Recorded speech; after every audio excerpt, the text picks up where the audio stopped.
In South Korea, the first shots of the Oxford-AstraZeneca vaccine went into arms today.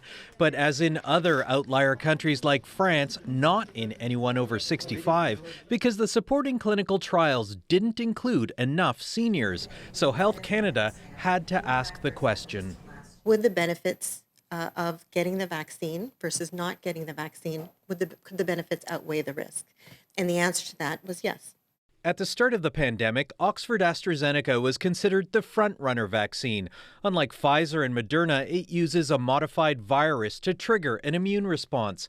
But problems with its clinical trials created delays, leading to questions about dosing and how effective it is, especially in seniors.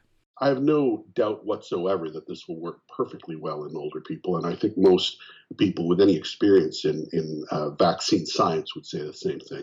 Indeed, in about 50 countries, the vaccine has already gone into millions of arms, many of those elderly. And the vaccine's 62% effectiveness in clinical trials is turning out to be higher in real-world use. Still, in a controversial move, South Africa suspended its rollout because of the new variant that emerged there.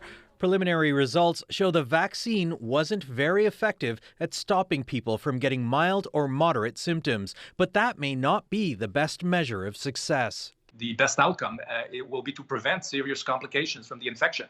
So that's why if a vaccine can do that, I think it's fulfilling its main purpose.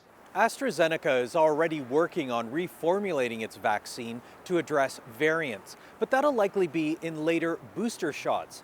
So that shouldn't slow down the vaccine's rollout. Vic Adopia, CBC News, Toronto.